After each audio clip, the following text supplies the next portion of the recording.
Halo semuanya, gue Firly dari Safex Indonesia. Di sini sebagai konsultan untuk ISO K3 dan ISO lingkungan. Hai guys, nama gue Jessica Ina Putri Ginting. Gue di sini sebagai konsultan di Robert & Associates. Halo guys, nama gue Diadnan Gumala dari Robert. Di sini bekerja sebagai konsultan, fokusnya ke IT.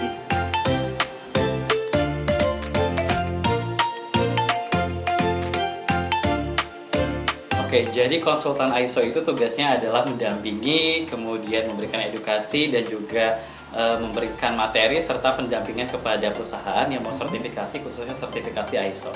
Oke, mungkin sama seperti Firly ya, kita juga sebagai konsultan memberikan edukasi kepada organisasi, memberikan arah bagaimana sih kita implementasi ISO. Cuman mungkin kembali lagi, ruang lingkup kita berbeda nih. Tadi kan di awal perkenalan, kalau gue kan IT, berarti kebanyakan ISO itu membahas IT. Kalau Firly kan tadi kebanyakan K3, kesehatan, keselamatan kerja.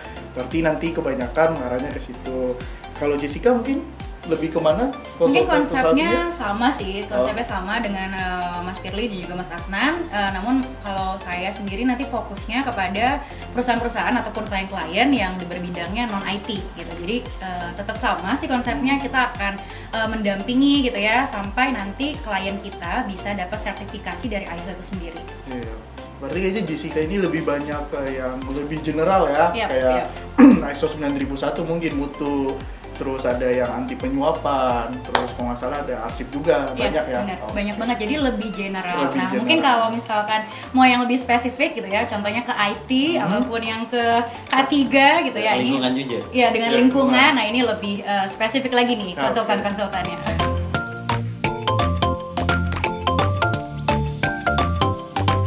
Oke, jadi kalau menurut gue tantangan menjadi konsultan itu adalah bagaimana cara kita melakukan pendekatan, kemudian memberikan edukasi kepada perusahaan gitu ya. Apalagi kalau misalnya itu perusahaan yang memang belum menerapkan ISO sama sekali. Jadi mereka istilahnya masih buta dan masih belum tahu nih kira-kira ISO itu apa, kemudian penerapannya seperti apa, dan bagaimana cara kita melakukan pendekatan kepada mereka supaya mereka bisa aware dan bisa tahu nih ISO itu apa sampai nanti mereka mendapatkan sertifikasi itu sendiri.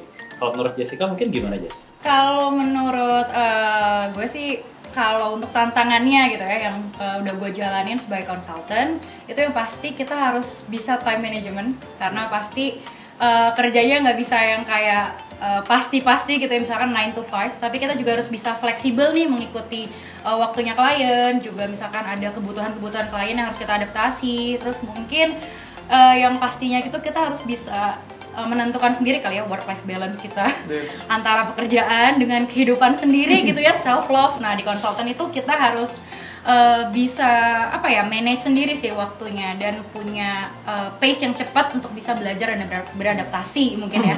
Nah kalau Mas Adnan sendiri gimana Mas? Oke, mungkin tadi sudah dilengkapin juga ya sama Firly dan Jessica. Saya sedikit nambahin aja nih. Kalau menurut gue sih tantangannya lebih ke bonding ke kliennya ya.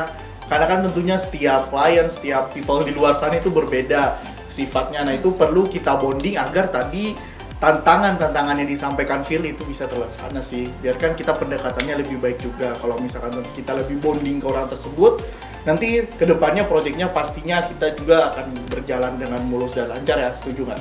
Setuju. Berarti kayak chemistry gitu ya? Iya, chemistry sih. Bangun chemistry itu sulit. Oke, ya siap. Setuju, Jadi komunikasi kita ke klien sih lebih didekatin dulu ya.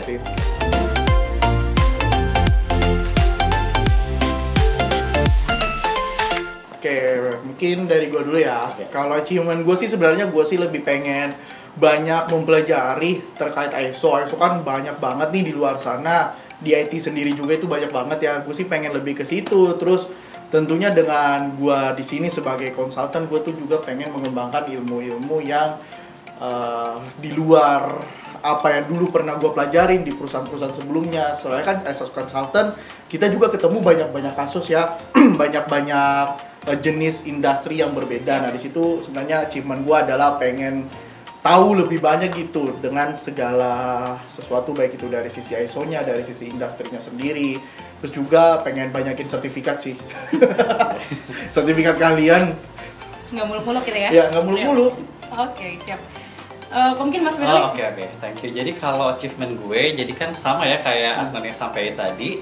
kalau K3 lingkungan juga banyak kan di industri gitu ya, apalagi K3 lebih spesifik kayak industri migas, tambang, aviasi, bahkan perbankan juga membutuhkan K3 dan juga lingkungan. Jadi mungkin achievement yang gue dapatin selama menjadi konsultan di sini adalah bagaimana cara kita melakukan pendekatan, kemudian bagaimana cara kita mempelajari ISO itu sendiri, mempelajari berbagai pasal di dalamnya gitu ya. Dan sampai nanti mereka mendapatkan sertifikasi, dan itu menjadi kepuasan bagi gue sendiri dan juga klien tentunya. Dan tentunya dari sini adalah kita juga belajar ya, apalagi kita masih muda gitu kan. Dan di sini ditambah lagi nanti apabila kita sudah sukses di satu industri, otomatis jadi akan dipakai lagi nih, otomatis bisa menambah relasi kita untuk dapat bekerja sama kembali dengan klien kita, atau mungkin memperluas untuk wilayah industri lain, seperti itu sih ya. Kalau Jessica gimana, Jess?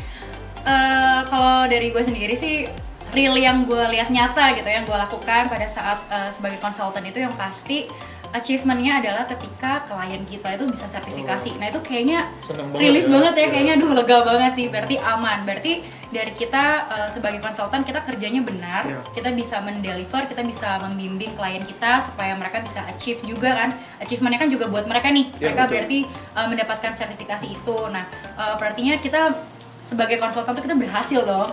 Nah, berhasil mendeliver ISO tersebut sehingga bisa diimplementasi nih oleh rekan-rekan ataupun klien-klien kita.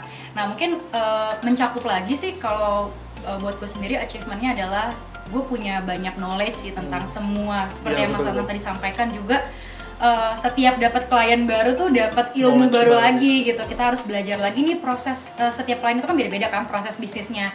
Nah sebagai konsultan tuh kita dituntut untuk berpikir cepat, jadi harus pintar, harus bisa bisa hadepin semua jenis klien ataupun industri tadi. Jadi ya itu sih achievement kita sebagai konsultan. Oke guys, nah jadi itu adalah kehidupan kita sebagai seorang konsultan gitu ya, masih muda, terus banyak belajar juga dan banyak pendekatan nih kepada klien kita, terutama perusahaan-perusahaan. Mungkin dari Jessica ada lagi, Jess? Oke, mungkin itu aja sedikit gambaran dari kita terkait dengan kehidupan Asken Consultant. Nah, buat teman-teman yang penasaran seperti apa sih sebenarnya kehidupan konsultan atau pengen tahu lebih lanjut nih tentang konsultan, boleh langsung komen aja di video kita dan kasih tahu kita perlu bikin video apa lagi nih tentang konsultan. Oke, jangan lupa komen, like, dan subscribe YouTube Probert and Associate. Thank you guys. Bye-bye.